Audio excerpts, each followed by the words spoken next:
할렐루야, 승리하셨습니다. 승리하셨습니다.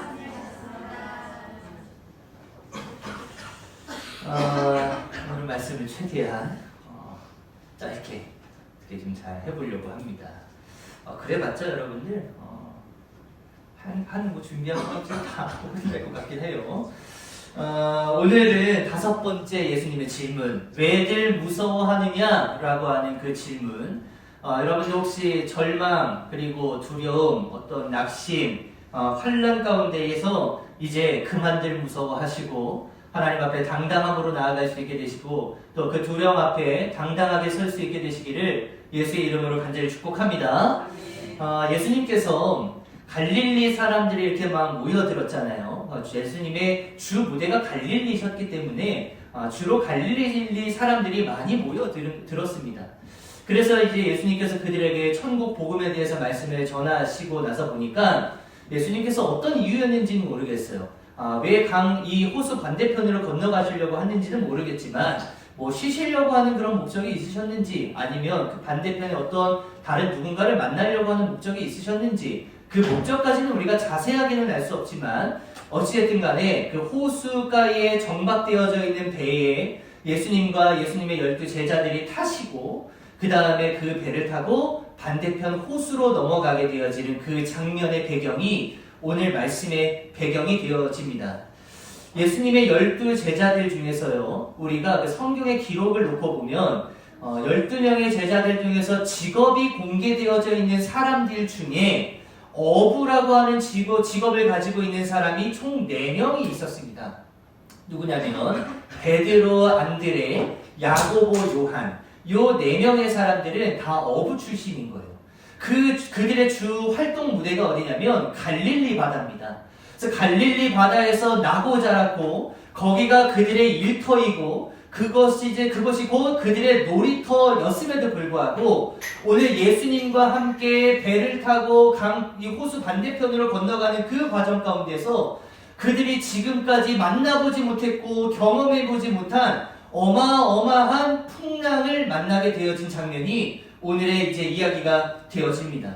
이들이 왜 당황했냐면 그들이 지금까지 겪어보지 못했었던 풍랑이었다라고 하는 것도 굉장히 당황스러웠지만 풍랑이 그냥 일어도 배 안으로 물만 들어오지 않는다면 그냥 그 바람을 어떻게 이겨가지고 타가지고 갈 수는 있을 법했는데 아니나 다를까 거기에서 엎친 데 덮친 격으로 막 바람이 엄청나게 부니까 배를 막 때려가지고 배가 막 휘청휘청하게 되어지고 그리고 막 물이 막 이 배 안으로 막 들어오는데 퍼내는 양보다 들어오는 양이 훨씬 더 많으니까 배가 점점 침몰하고 있는 그런 상황을 이 어부 출신 4명의 사람들, 이 제자들이 보니까 야 이거 지금까지 우리가 경험했었던 게 아니구나. 야 이거 어떻게 우리 이제 다 죽는 거 아니야? 라고 그들이 이제 어려운 가운데 있었다라고 하는 것이죠. 제자들은 이제 막 물을 퍼내려고 뭐 바가지 가지고 와가지고 막 물을 퍼내고 있고 또 어떤 사람들은 막 노를 막 저으면서 배가 뒤집어지지 않게끔 열심히 하고 있는데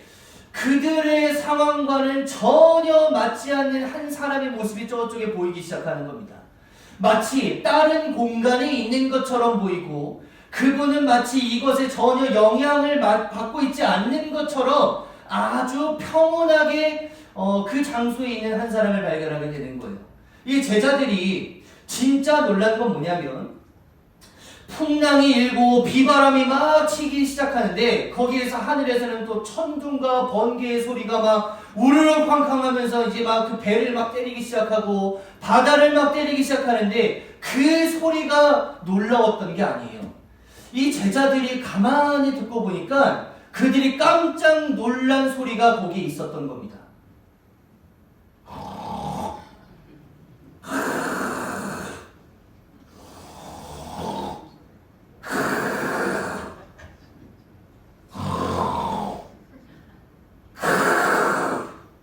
제자들이요, 비바람의 천둥번개 소리가 놀란 게 아니라 저기서 전혀 영향을 받고 있지 않는 것처럼 보이는 한 사람의 코 고는 소리가 더 기가 막히게 들리는 거예요. 그때 이 제자들이 너무 어이가 없잖아요. 그러니까 그 소리가 얼마나 얄미웠겠어요. 가가지고 예수님 우리 다 죽게 생겼는데 지금 여기서 뭐하고 계시는 겁니까? 우리 여기 물 퍼고 있는데 예수님도 바가지 들고 오셔가지고 물 한번 같이 퍼주셔야지 거기서 주무시고 계시면 뭐 어떡합니까? 우리 다 죽게 생겼습니다. 지금 그렇게 이야기를 하고 있는 거죠. 그때 예수님이 하품을 딱 하면서 일어나시자마자 제자들을 꾸짖지 않으시고 그 비바람의 풍랑을 꾸짖으시죠. 그리고 나서 잠잠해지고 나서 보니까 그 다음에 진짜 책망을 받아야 하는 그 제자들을 책망하시기 시작합니다. 그때 예수님께서 책망하시는 방법이 질문 형식으로 책망을 하시는데 그 질문이 뭐였냐면 왜들 무서워하느냐라고 하는 오늘 말씀의 제목인 그 질문을 그들에게 하고 있다라는 것이죠. 여러분들은 뭐 때문에 무서우세요? 여러분들이 가장 두려워하시는 부분이 과연 무엇인가? 밤에 누우면 잠이 안 오고 피가 거꾸로 솟고 막 잠이 안 오는 것뿐만이 아니라 생각만 하면 가슴이 막 콩닥콩닥 뛰고 막 눈앞에 아른아른거려가지고 이제는 눈앞이 깜깜할 지경으로 아무것도 보이지 않는, 그래서 여러분들을 안절부절하지 못하게 만드는 그런 것들은 과연 무엇이 있는가? 어떤 분들은요 나라 걱정 때문에 잠이 안 온다라고 하는 사람들도 있고, 어떤 분들은 사업 때문에 걱정입니다. 출세 때문에 걱정입니다. 자식 때문에 걱정입니다. 건강 때문에 걱정입니다. 노후 때문에 걱정입니다. 죽음 때문에 걱정입니다. 걱정할 거 없어서 걱정할 게 뭐 없어서 문제겠어요. 걱정이 너무 많아서 문제인 거지. 그런 걱정과 무서움과 두려움 가운데에 한치 앞을 내다보기가 참 어려운 그런 삶을 우리들이 살아가고 있다라는 거죠. 젊었을 때는 몰랐어요. 그랬는데 젊지 않고 이제 나이가 들다 보니까 각자 나이대에 맞게 그때는 걱정이 없었지만 야 이게 뭐가 걱정이야 라고 하는 그런 걱정의 것들이 이제 나이가 차고 보니까 야 이게 진짜 걱정할 것들이었구나 라고 하는 것을 알게 된다는 거예요. 80이 이제 되어진 우리 한나속회의 어떤 모습들을 보면은 20대 때 내가 건강 때문에 걱정할 생각 하셨어요? 나는 건강할 줄 알았지. 근데 난 그 걱정 전혀 없이 살았다가 이제 진짜 80이 되고 70이 되고 보니까 내가 건강을 걱정하고 있었을까? 내가 어떻게 이렇게 됐었지? 그런 것들 때문에 하루하루가 무너지는 그런 경험들을 얼마나 많이 하는지 몰라요. 무엇이 여러분들을 무섭게 만들고 무엇이 여러분들을 두렵게 만드는가? 질문을 좀 바꿔볼게요. 그 무서움과 풍랑 앞에 여러분들은 그 풍랑을 어떻게 받아들이고 있는가? 이렇게 한번 질문을 한번 던져보겠습니다.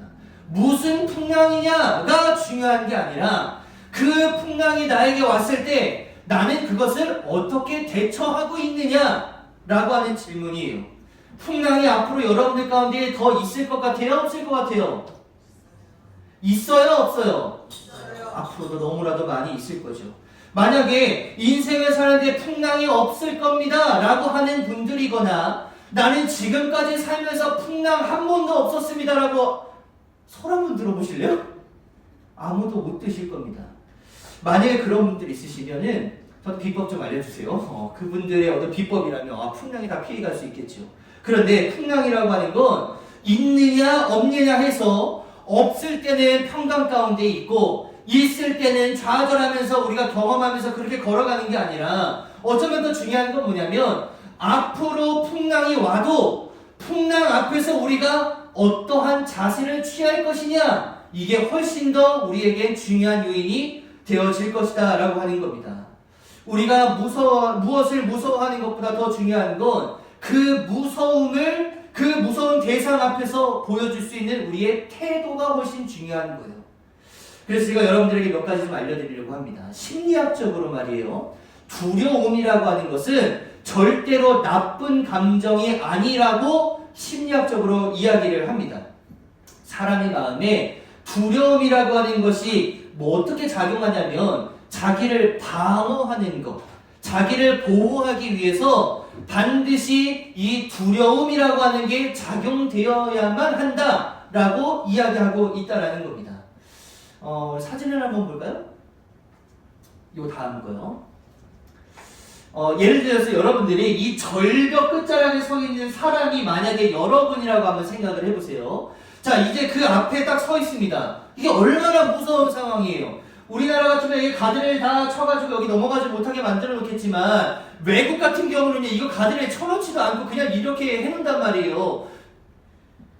저 그랜드 캐니언 가가지고 진짜 너무 떨어질 뻔했다니까요. 이게 가드레일이 안 쳐져 있습니다. 이런 곳에는요. 이런 자리에 만약에 내가 있다라고 한다면 어떤 생각이 들 것 같으세요? 너무 두렵죠. 그때 그 두려움이 작용하는 것 때문에 어떻게 되는 거냐면 이렇게 되는 거죠. 절벽에 떨어지려 말라 이렇게 하고 있을 때 너무 두려워요. 그러면 내 두려움 때문에 내가 어떻게 돼요? 뒤로 발걸음을 2발자국 간단 말입니다. 결국엔 두려움이 작용이 되어야지만 우리는 살 수 있다라는 얘기를 하는 거예요. 운전하시는 분들 계시죠? 운전하실 때 여러분들 사고가 언제 날지 몰라. 누가 갑자기 고라니처럼 튀어나올지 몰라. 야 이거 갑자기 차가 나를 들이받을지 몰라 라고 하는 그 조금의 두려움을 가지고 있어야만 여러분들이 안전운전을 할 수 있고 방어운전을 할 수 있다는 얘기예요. 만약에 그것이 없다라고 하면은 설마 죽겠어?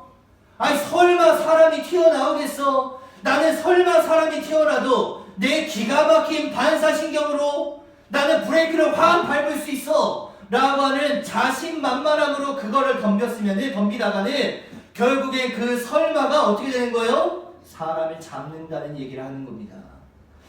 두려움이 나를 안전하게 만들고 안전 운전을 만들게 하는 거니까 그 두려움 마음 자체가 문제가 있는 게 아니라 실제로 우리에게 두려운 문제가 닥쳤을 때 그 두려움을 제대로 작용하지 못하면 잘만 작용하면 좋은 영향으로 우리들의 삶을 안전하게 이끌어갈 수 있지만 그게 좋지 않은 영향이 되었을 때는 우리의 마음과 우리의 삶을 나락으로 떨어뜨리게 만드는 두려움이 될 수도 있다는 거예요.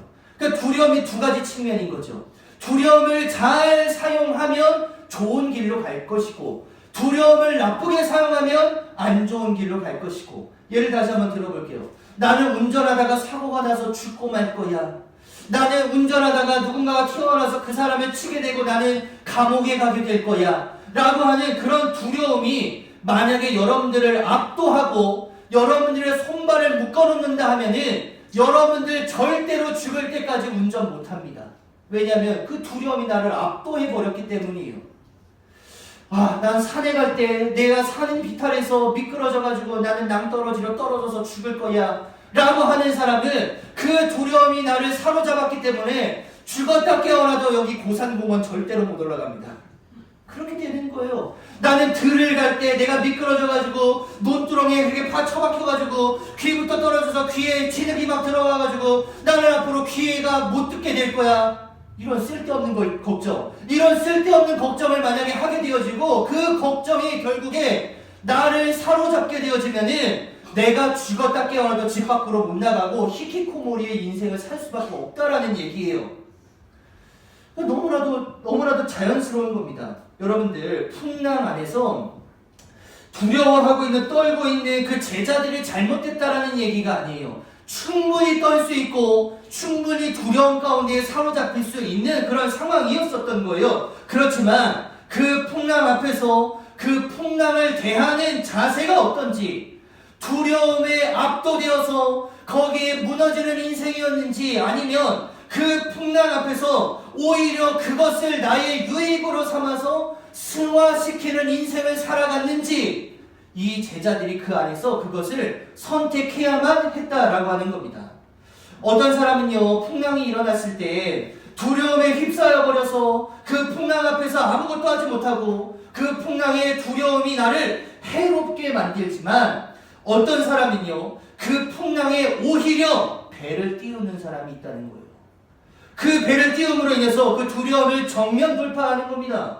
그 두려움 덕분에 안 하던 기도가 되었다든지 그 두려움 덕분에 안 찾던 하나님을 찾게 되었다든지 그렇게 되면은 그 두려움이 오히려 우리들 가운데는 좋은 영향력을 가져다 줄 수 있는 두려움이 되었다라고 하는 것이죠.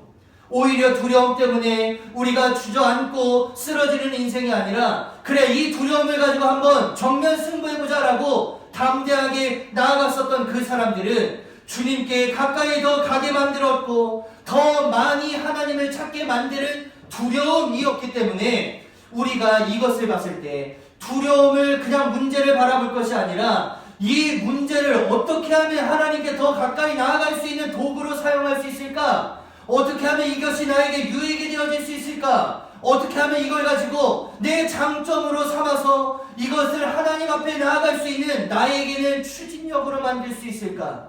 이것을 날마다 고민할 수 있게 되시고 그것을 여러분들의 약이 되어지고 여러분들의 복이 되어질 수 있게끔 잘 만드실 수 있게 되시는 우리 귀한 성도님들 되시기를 예수의 이름으로 간절히 축복합니다.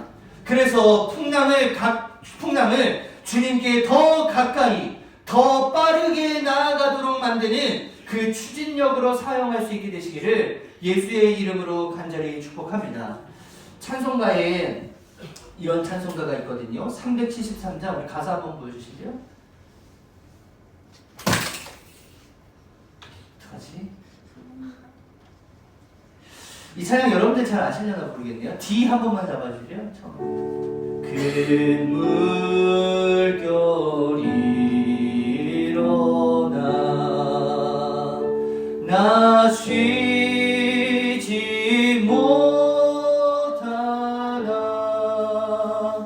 이 풍랑으로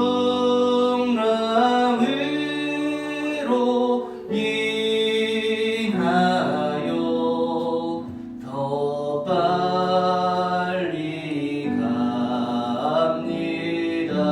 한번 같이 해볼게요. 큰 물결이 일어나 나 쉬지 못하나 이 풍랑으로 인하여 더 빨리 갑니다.